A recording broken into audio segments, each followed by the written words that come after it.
Hi guys, and welcome back to my channel. Today we're going to be doing an update on the Biorb Tube 35 mini reef aquarium. I think the last sort of video I did was introducing the fish, which are the clownfish, and a couple of firecracker gobies. Obviously since then, as you probably can see already, we've introduced a handful of corals from a local fish shop near me in Farnborough, Hampshire in the UK. We'll start going around with what we've got in the tank. Some of them are little frags, other of them are just been corals that have been knocking around in the fish shops systems. So there's a little few tiny bits here and there, but it's sort of, as it's only a small tank, as you guys already know, a lot of corals you get them on a massive bit of rock, and there's not the room in there, and two, obviously trialing out what does work and what doesn't work, as we are only using the standard Biorb MCR Light that comes with the tank. So we'll go in. So first of all, just down here we've got some pulse coral or pulsing Xenia, which again is it's a really easy coral to keep. A lot of people don't like it as it's quite a weed, as it does grow rapidly and takes over the aquarium, but if it's maintained it can look nice in small areas. It will cover a nice area too. I did come on this little bit of coral, sort of live rock. It's like a branch of live rock there, and there's another little bit at the bottom. On the end we've got a mushroom coral, which come in many different colour variations. This is a brown one. It's quite nice. It's settled in there. It's probably about 2 inches in diameter across. And here we've got clownfish swimming in the view. Then we've got some star polyps, which are these sort of brown polyps here with the little dots in. There's also some just down below. There's a lot of smaller ones. There is some bigger polyps there, but it's the two corals, the one above and the one below, seem to take it in turns in coming out. So one comes out and then the other one goes in. I'm not too sure why. One of them is lower in the tank, so it's not getting as much light down there, but they're doing very well. So as I said, the corals have been in here now probably about 3-4 weeks, so they're sort of doing all right. At the top here we've got some Zoanthid corals, or zoas as they're sort of commonly known. They're they're nice. They look better in the night time with the blue lights on.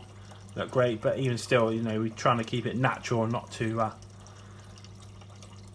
over the top. Again, we've got some more sort of different types of zoas up here.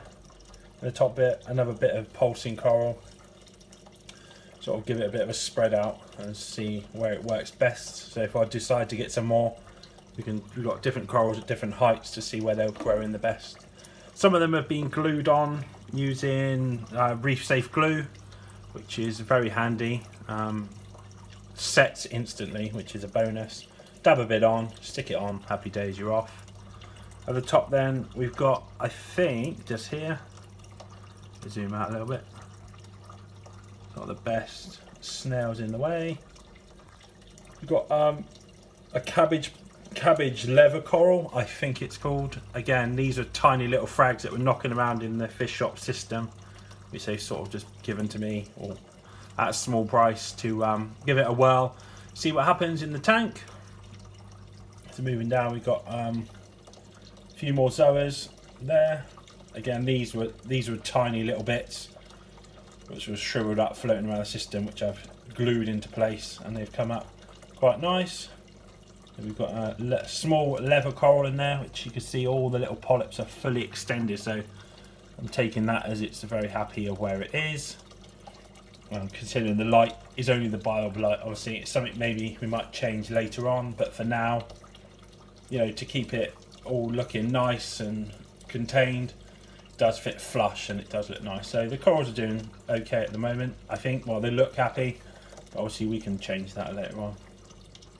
On this bit here, this old bit of like tube worm, which is this bit here, Here we've got some Clove Polyps. You just see a couple just there, so they're extended nicely, all feeding well. So we go on to the fish. So I think in the last video I did say we added some clownfish and some firecracker gobbies. So we've got the 2 gobbies just down here. They're doing really well. They were eating just frozen food. Obviously they're eating live food, frozen food, and now I've got them onto pellets, as I find that there's times when I'm not always around and not available to feed either live or frozen food.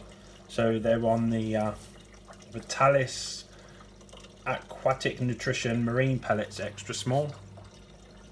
Each of these, and they do really like them. They'll chomp them down.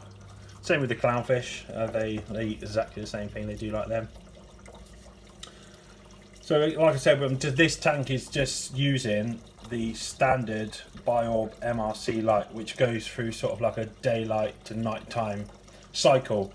Some of you have noticed there is algae in the tank. There's a bit of red algae. That's the problem I'm having at the moment, where the light simulates for daytime to nighttime. It actually doesn't turn off. It just stays on a blue light for the evening and then comes back on. So there's no time when the aquarium actually goes dark. So I think this is where the algae is benefiting from that extra light. Obviously, I've spoken to my local fish shop. It's not going to harm anything at all. But obviously, that algae is benefiting from that extra light. So to tackle a bit of that, we have got some turbo snails. So we've got a really big one here, and then we've got a handful of sort of just under 1/2 centimetre, as in being a nano tank. I didn't want to put anything in there too big, so we've got like the big daddy turbo snail, and then there are some baby turbo snails which actually bred in the shop, but snails breed relatively easy. I have also started dosing Red Sea's no pox, so hopefully that will help with the nitrates to reduce them down, obviously combat this algae. At the moment I'm not dosing in the tank. At the moment I'm literally just doing the water changes once a week. So I'm doing 6 litres a week of water changes, and the corals are sort of doing pretty well from just that. And I think eventually I'll start dosing the Red Sea A and B foundation, which sort of puts into the water the carbohydrates, amino acids, and all them different bits of bonus bits the corals need to help them grow and maintain their colour and stuff. So we'll start dosing that probably from next week or in about a week's time, and then we'll come and do another update and see if there's any improvements from dosing. So that's just a quick update for today.